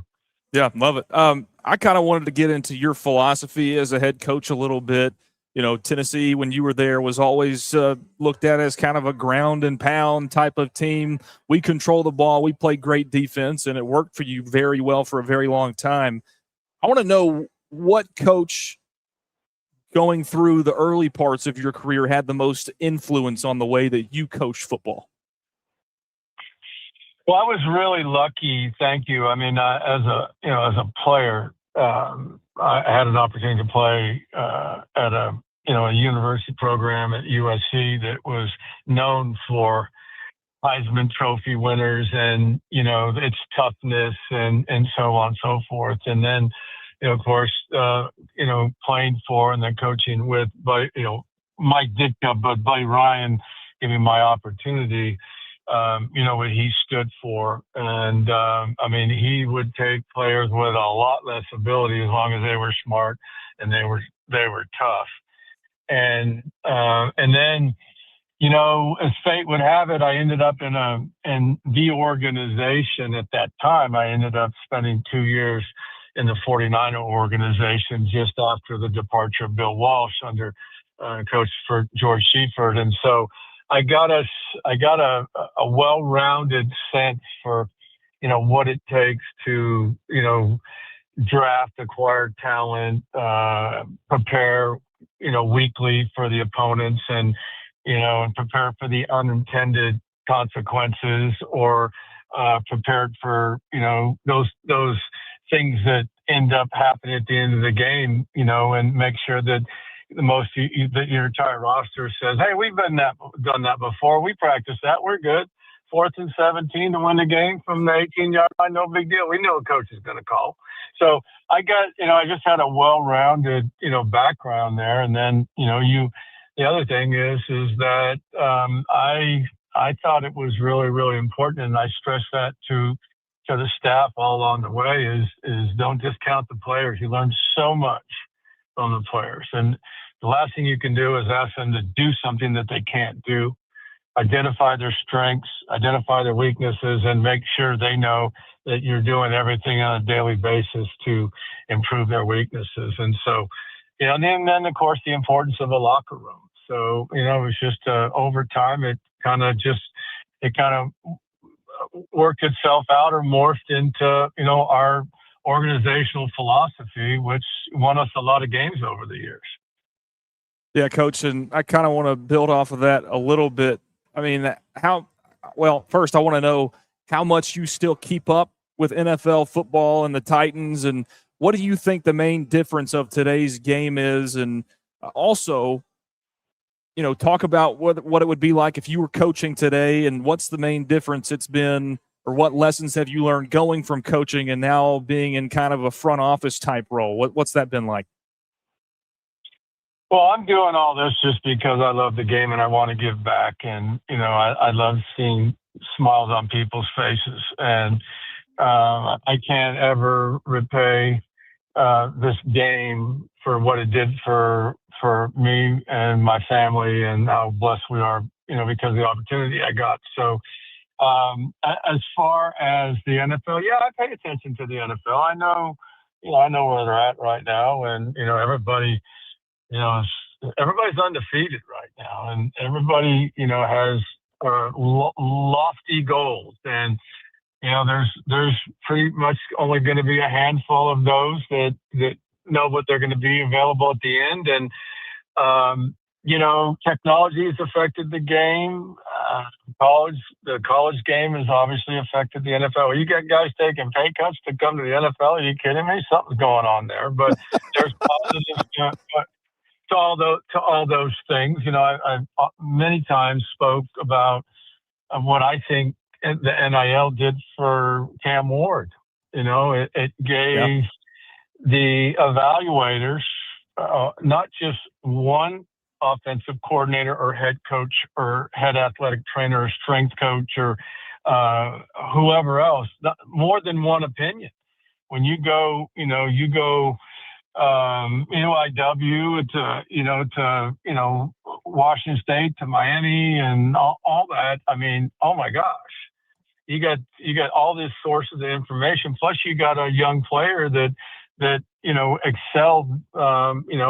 Every time he changed an address, and so what does that translate to? Well, this staff right now that's in place, with the Titans, is going to take full advantage of every player on that roster, and they're gonna do it right. So you learn a lot along the way. I enjoy watching games, but truthfully, I'll pay a little close. I'll turn the volume up, if you will, inside of 2 minutes before the half, and then inside of 4 minutes at the end of the game. I love watching coaches strategize, and then unfortunately some of them come back and say they didn't know that was a rule. And so, I've always been a rule guy, and so I stay up with the rules. And I think, I have my own opinions on the kickoff. I understand it was a safety thing, but certainly has changed the game as we know it. But by and large, it's a highly skilled league. There's specialists in every position, and there's so much information out there. I think sometimes the information overload, is a contributing factor to demise sometimes. But beyond that, I think the game is healthy. I love watching it, and I'm not particularly crazy about preseason. I think the whole preseason way was important, but understand the reason that they've gone to these formats, and so you have to take advantage of the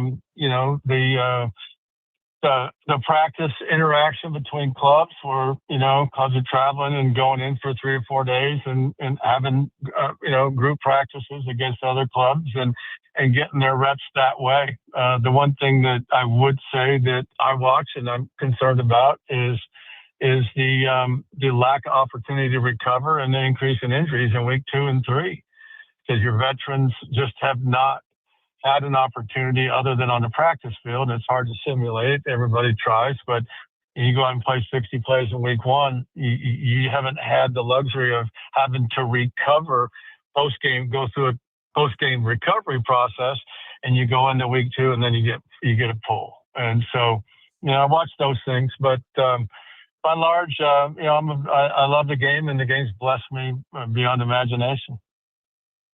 Jeff, first of all, thank you for doing this. Gosh, how many of these have we done over the years? It's up into the triple digits somewhere, but thank you for coming on. I'll see you Sunday up in Clarksville. Thank you. And George, thank you. Every time I come on and I'm on hold, I get my baseball fix. So I get a good feel for what's going on in Major League Baseball. So I appreciate that. Well, I'm a big fan. I know, of the Braves, of course. Yeah. You got that right. Hey, see you Sunday. That's Titans, former Titan. He'll always, to me, be. He's the coach. Yeah. And he will always be in this city the face of this franchise. I agree. I absolutely agree. I grew up Loving that dude. Well, I still love him. I'll tell you a couple of good stories about him after the break. How about that? I would love to hear him. And then we will reveal the big news that maybe some of you already know about. This is the George Plaster Show. When I got my first car, my dad told me, keep the gas tank full and my number on speed dial. Now parents are telling their kids, save 615-242-9000 just in case. I'm Blair Durham. If you or someone you love is in a wreck, call us. We're here to get you the money you deserve.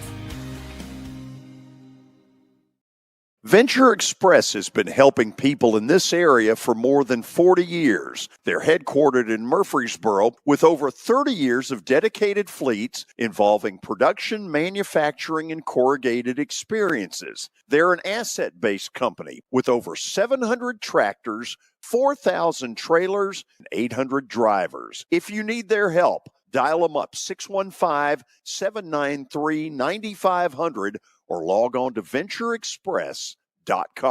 You've heard me talk about the putting zone. Well, guess what? It's now open, and it offers a revolutionary indoor golf experience featuring state-of-the-art putting surfaces designed to replicate real-world course conditions. It allows players of all skill levels to practice, compete in tournaments, and connect year-round. Go by and see them at 3040 Sidco Drive and tell them Plaz sent you.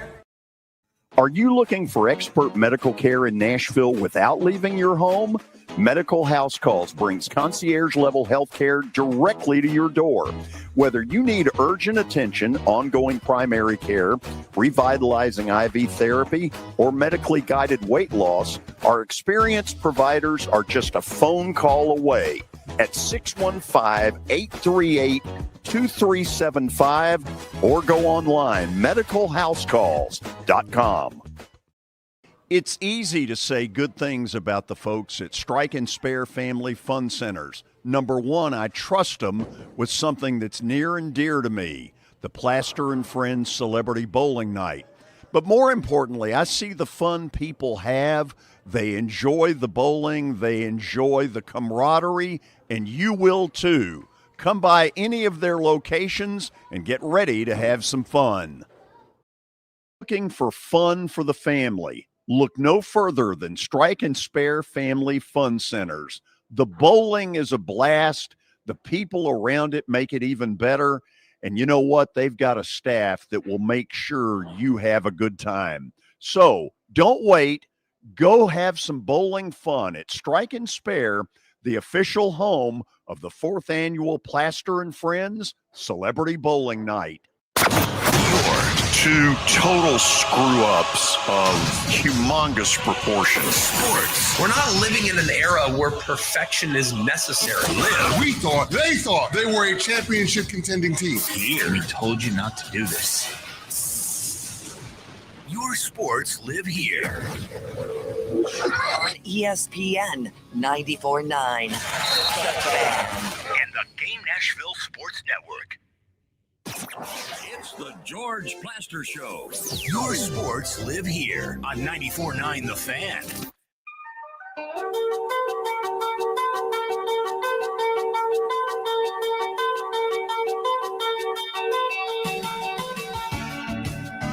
Tears for Fears in 1985. Don't ask me why I know that. I just do. Look it up. 1985. Okay. You want a couple of Jeff Fisher stories? I do. So I learned at some point in my 104.5 days that Kevin Ingram, who was part of a morning group with Mark Howard, the late Mark Howard, and the late Frank Wycheck, that he was doing these audio diaries. And it was basically the ability to imitate me Fish was and doing Jeff audio? Fisher. Oh, No, Kevin Ingram. Kevin Ingram was. Okay. And so, I was an afternoon host, so I wasn't always up early enough to hear all this, but people would tell me it's hilarious. So I went to Jeff at one point and I said, do you have any idea what Kevin Ingram is doing? No, he had no idea. And I said, well, we're going to bust his butt. You just play along. There will come a day where we nail him. Well, our first year at 104.5, they had this awards ceremony. And I guess I was I don't know, MC is a little strong, but I was the one to start it. And I find out that Jeff Fisher's coming to it. And so I get him away from Kevin, and I was like, look, tonight we're going to bust him. So we start, and whatever it is we're supposed to do, I said, Kevin, Coach Fisher has never heard you imitate him, and he'd really like to hear that. And Kevin was like, oh, no, I can't do that. And Jeff was like, oh, no, we want to hear this. And Kevin got up, and it was hilarious. That is fantastic. Because he just broke into me and him talking about plus territory, and I hate to do this, but I got to run. Now, you noticed he said something about baseball. He did. Okay. So early on, I was the color commentator on the preseason broadcast. And who's kidding who?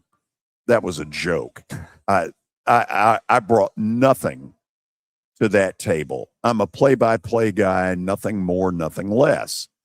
But Jeff was nice enough. He would meet with John Dwyer and I the morning of the preseason game, and he'd tell us, hey, here's a trick play we may run. We want to see how they react, so get ready. And this was the year that Billy Volick came out of nowhere as a free agent. And I had been asking every week, okay, what about this Billy Volick? He looks like he can play. We're in Chicago, and we're going to play the Bears that night at Soldier Field. It's going to be a really cool experience for me. Yeah. Because it's the old Soldier Field before it turned into a spaceship. Right.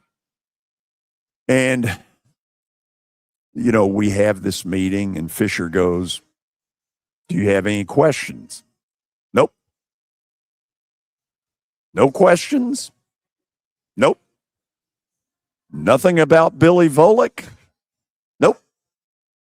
And he kind of stops and he goes, you're going to Wrigley Field, aren't you? I said, the minute this is over, I said, game one of a doubleheader, Cubs and Dodgers, I will be there. And I'm not sitting here listening to Billy Volick stories. I'm going to watch some baseball. Absolutely. Okay, so let's officially let the cat out of the bag. We are going to do football night in Nashville again. It was very successful a year ago. Sports and Social in Green Hills Mall is the perfect place. Now, we're not giving you a lot of lead time here, but we're going to do our first one of these next Thursday night around the Pro Football Hall of Fame game. Man, I can't wait. Cardinals and Carolina Panthers. Yes. Yeah. We will have a lot of prize. If you have never been to this before, a lot of prizes to give away, courtesy of the folks at White Claw Vodka. But also, I will give away a bunch of these. There we go. Yeah. Let me put this out there. That's the best looking shirt that you've ever come up with is for the 5 years that I've dealt with you. I've gotten two other George Plaster shirts. One has been the color of your shirt that you're wearing right now, which is You're talking about the bowling shirt. Yeah. Yeah. One was a ketchup red and one was a mustard yellow. So I'm glad that we got some more pleasing colors to the eyes. So you and Kelly are of the same. Kelly has ripped me to shreds about the colors of the bowling shirts. Okay. Has he really? Oh my God. He has been all over me. And so we went to this same color, basically a little darker shade, maybe of blue for the bowling. And, when 200 people in a bowling alley are all wearing the same shirt, it's pretty cool. Yeah. But if you want one of these, Retail value, who knows, 99 cents. But if you want one of these, you need to show up next Thursday night at Sports and Social in Green Hills. The kickoff is at 7 o'clock, and I promise you will have fun. Are you more excited for doing the show from Sports and Social and this being a thing again? Or are you more excited that there's going to be a football game that night? A professional football game will be played that night. And, I have to be careful because this doesn't mean that I love baseball any less. And it doesn't mean that I'm going to watch any less baseball because NFL football's here. But there is something about... That's what it means for me. Yeah. There's something about a football weekend that's pretty cool. There's a different smell. Maybe. There's a different atmosphere. Yeah. That said, I have not been able to go to Atlanta yet. And a couple of theories. One of them is I don't enjoy dealing with Chattanooga. And I went to a playoff game several years ago, left 5.5, 6 hours early, got caught in a major problem around Chattanooga, got caught in just the typical Atlanta traffic about 15 miles from Truist Park. And I find myself not as excited about trying to get down there as I used to. Did you miss the first pitch in that particular scenario? Got there right in time for the anthem. Gotcha. It was the 6 hours. It was the 2019 playoff series against the Cardinals. And here's a name out of the past. Mike Fultonevich beat Jack Flaherty that day. And a guy that lives here who has actually played in my bowling deal, Adam Duvall, hit a 2-run homer that ultimately won the Braves. What was that? Playoff game number 2. Best 3 out of 5. Didn't turn out well. Duvall's a great guy, though. I met him at one of those bowling events. Yeah. Good dude. Okay, so let's do this. We'll go to the break, and then I'm looking for 2 or 3, maybe 4 red-blooded Americans who have something on their mind before we officially get to the weekend. 615-759-9949. One more time, 615-759-9949. Red-blooded Americans, unite. Call us, and we'll talk to you in a moment on the George Plaster Show. When I got my first car, my dad told me, keep the gas tank full and my number on speed dial. Now parents are telling their kids, save 615-242-9000 just in case. I'm Blair Durham. If you or someone you love is in a wreck, call us.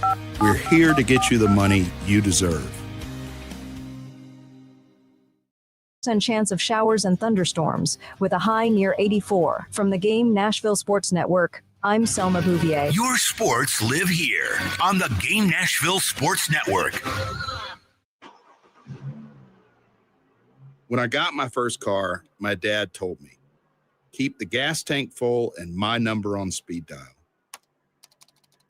Now parents are telling their kids, save 615-242-9000 just in case. I'm Blair Durham. If you or someone you love is in a wreck, call us. We're here to get you the money you deserve. Are you tired of living with back pain? What would you do if the pain was gone? At the Dr. Gill Center, we've helped thousands of people over the last 30 years break free from pain and get back to living life. We're committed to your outcomes, and our caring team listens, understands, and offers real solutions to neuropathy, back pain, and joint pain without unnecessary surgery or medication. Choose the clinic that listens. Choose the clinic that cares. Call the Dr. Gill Center today at 615-882-4838. Let's make your pain-free life a reality. Baseball is just like music. You don't believe me? Let me show you. It's jazz, improvised and unpredictable. It's rock. The crowd explodes like a guitar through a wall of amps. It's rap, fast, sharp, all rhythm and timing. It's country, nothing but 3 outs and the truth. Do you believe me now? Look, no matter what music you're into, the hottest track in town, Nashville sounds baseball. Welcome to his city. Football night in Sports and Nashville Social is back, and it's returning to Sports and Social in Green Hills Mall Thursday night, August the 6th, with the Hall of Fame game from Canton, Ohio. We'll have great prizes to give away to celebrate the return of football, courtesy of the folks at White Claw Vodka. It's the Panthers and the Cardinals at 7 p.m., a great way to kick off the 2026 season. See you at Sports and Social in Green Hills.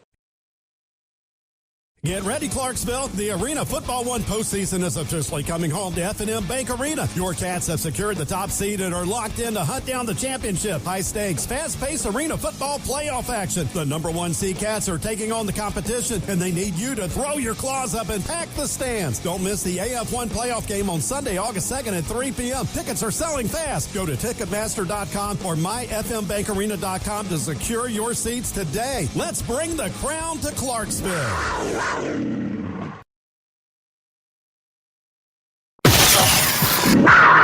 Hey Preds fans, come pickle with the Preds at the first annual Smashville Paddle Battle pickleball tournament benefiting the Preds Foundation on Saturday, August 29th at Pickleball Kingdom in Hendersonville. Sign up at NashvillePredators.com/pickleball. Smashville lives here on 102.5 The Game and the Game Nashville Sports Network.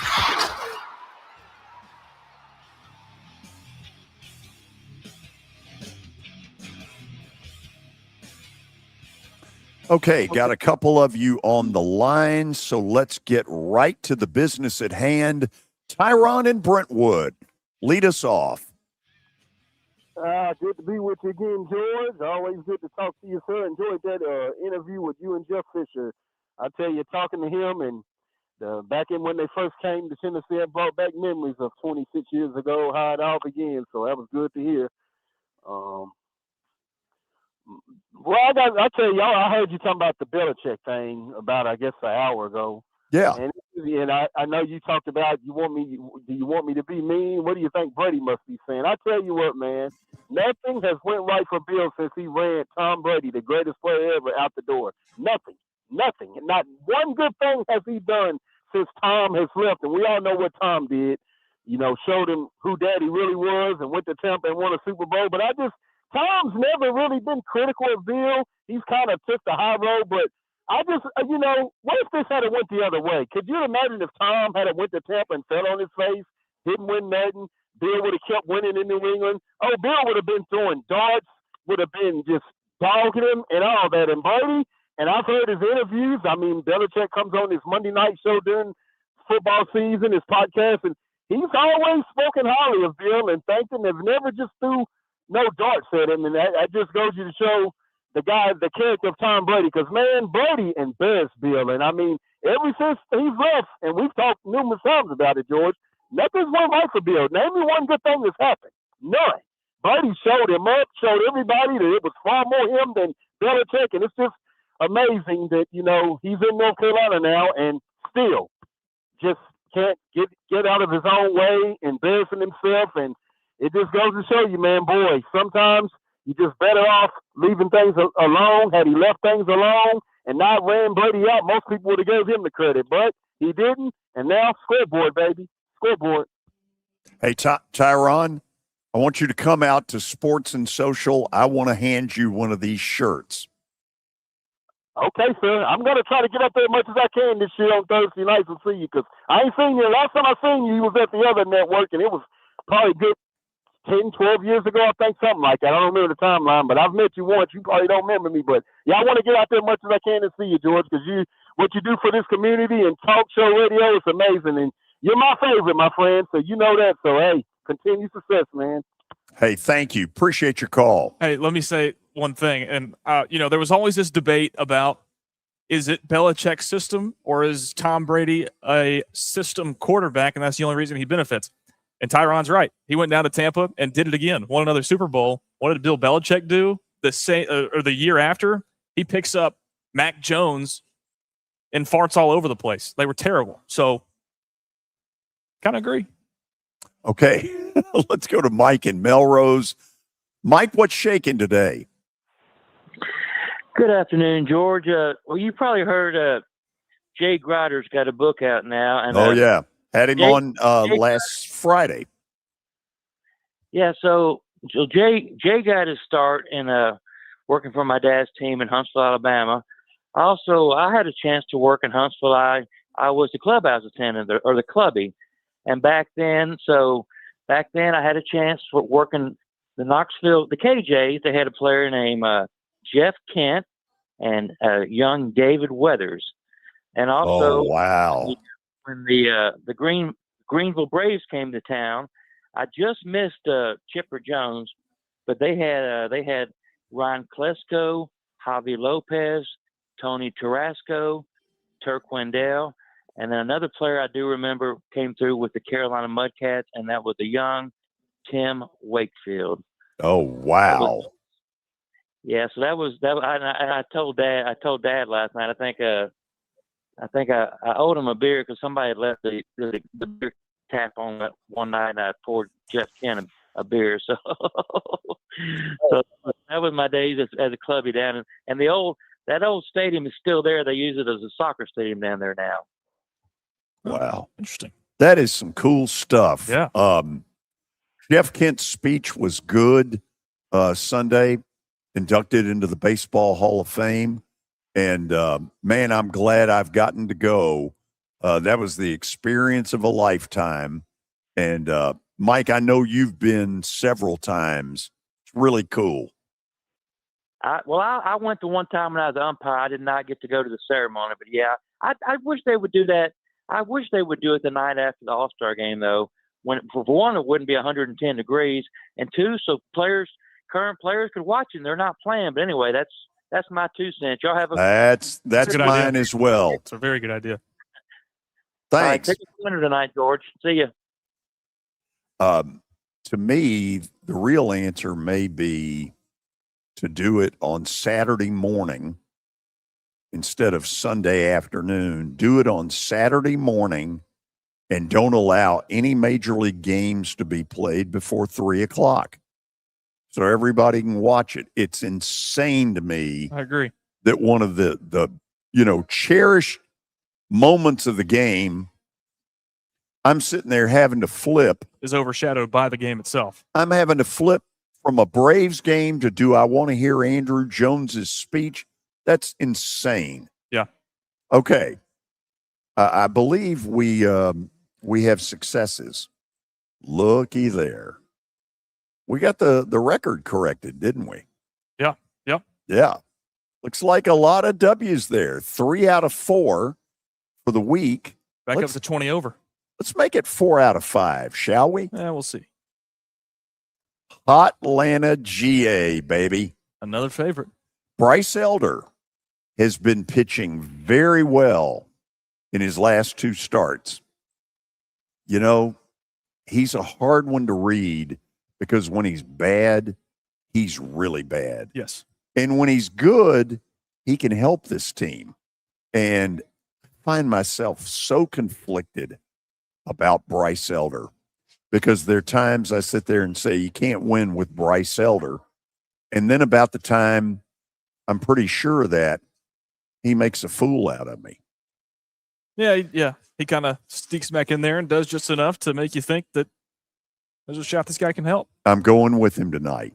Now, put that graphic up that you've been kind of putting up there and take a little time and tell people what this is all about.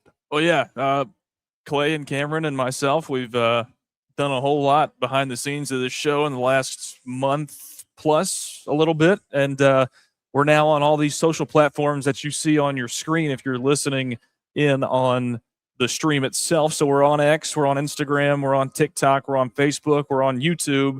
We're posting a lot more short form content on all those sites, more so on Instagram, TikTok, and X is where you're going to find, clips of the day and just more stuff surrounding the show, more content from the show that you can interact with and follow along with. And we're just trying to build this thing up. So there's all the handles for our social media platforms. I'm not going to list them all off because they're pretty much all the same. Just look up the Plaster Show or the George Plaster Show on any of those platforms and you will find us, and give us a follow. Why did Twitter become X? I don't know. Ask Elon Musk. Well, the reason I say that, yesterday with Danny at the trade deadline and then an hour of talking Titans football as they, get into training camp, one of the top 5 shows we've ever done as far as number of Twitter followers, even though it's X. Viewers. Thank you. You're welcome. Over 6,900. That's a lot.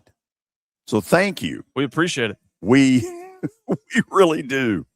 So and if you want even more of us, go follow those social media platforms. You want to put them up one more time? I'm going to leave the stream with them up. Are you really? Yeah. Okay. So I can say goodbye. Have a good weekend. Yes. Be safe. You Monday. Danny Evans will join us at 3:20 because the trade deadline will be about to end. That'll be good. And then, help me. Neil Price, Mississippi State play-by-play voice.